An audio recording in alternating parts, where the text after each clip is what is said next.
Brett, a lot of people have read your book, Winning Ugly. Do you think that still applies to tennis today? It's pretty amazing that did the book in 1991, and all this time later, it's still, people talk about it. Even every once in a while, I have some pros come up to me and said, I read your book when I was 10 years old. And I had one pro a couple years ago, Elena Viznina. She came and found me. She had the book in Russian, and she had it all yellowed like a textbook and said how much it helped her and what it really meant to her. It was just, she just wanted to talk to me about the book. But, I meant it, for club players to really kind of help them with their game. And I still can't believe the people are talking about it all this time later. You coached Agassi on his prime. He had the best return. He hit the ball so early. Sampras used to play serve and volley almost every point. Sampras was 20-14 head-to-head. How come serve and volley disappeared? Well, first of all, I wish I could go back in time and just change the result. Pete was, like Fed, he's like once in a lifetime player that had the ability at the end of tournaments to get better. I'm not going to say serve and volley is finished, but the hard part about serve and volley, it's so hard on your body physically. I'm 56 years old, so a lot of guys that I played with that are my age and older, the guys that serve and volley, their bodies are wrecked.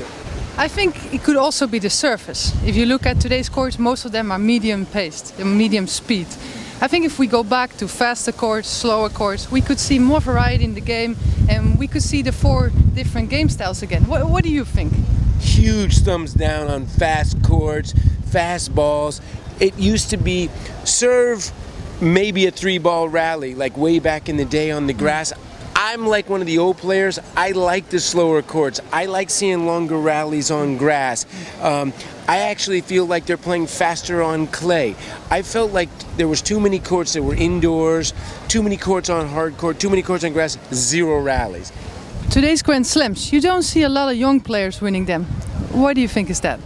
Well, I think because mentally it's a little bit harder, and I think that for some reason players are getting better a little bit older. Rafa, Joker, and Murray were all very good as young players. Even Fed was very good. So I think to be great, you have to be a really good teenager. I don't know that you have to win, but you certainly can't be like somebody that they've never heard of at 19 and the next thing you know you're going to be great. So you feel that winning at an early stage is a very big point? Well, I just think that building a base for your game is most important. That you're getting physically stronger, you're getting mentally stronger, and you're constantly working on your game. I think it's harder now in the men's and the women's. The most important thing now is movement. If you don't have movement, your options of becoming a great player are a lot less. So many different styles on the men's and women's, but movement is everything. As long as you can move, you got a lot more options. So that's the first thing now I look at besides strokes is how the kid or the girl moves. Most players today in the top 10 are 29 years old. Who do you think is going to replace Federer, Nadal, Murray? Which one of the younger players do you think will be next? Well, that's a $64,000 question. Everybody wants to know. I think that at some point that there has to be change. I mean, Fed can't play till he's 45, but who knows? Yeah. But it's a matter of mentally and physically who can, Zverev last year made a huge step forward. He hasn't played as well this year. I thought he was ready. I'm liking what I'm seeing from Chung. I like a lot what I see from Chapovalov. And there's another kid, Felix Amin, another Canadian. I think those two, could be. But I expect that we are going to see in the next 12 to 18 months somebody 25 or under winning a slam. Because I think it has to happen. I think it's getting a lot closer now. Agassi once said the only player he would pay to watch would be Nishikori. Who would you pay to watch? Who would I pay to watch? It's a good question. I'd pay to watch a lot of people. I like watching this young kid, Denis Chapovalov. You know who I like play? He's watching play? Chung. I still am amazed watching Venus play at almost 38 years old, how good she moves and how much she still really loves playing. Today's game is a lot more taxing on the body. It's a lot more angular. It's very physical demanding. But the careers are longer today. Players are able to play longer. Why is that? Well, it's an interesting question, but one thing is for sure that you're not seeing as many teenagers come onto the tour and have such success at 17, 18, and if they've made it till 30, they've had this incredibly long career. I think once Andre in 2005 got to the finals of the US Open at 35, players started thinking, you know what?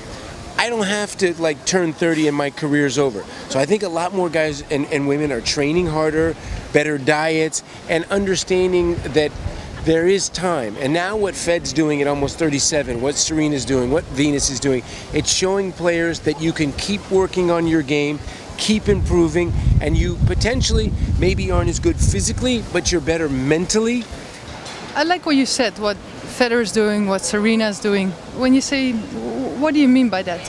What are the things that you think help them the most in this particular case? Well, first of all, like, let's take Roger. He thinks about not like for the moment, not for 3 months. He thinks a 5-year plan, what he's doing. He's already thinking like in 14, what he's doing in his 216 schedule. It's amazing how much planning and thought process goes into long-term planning.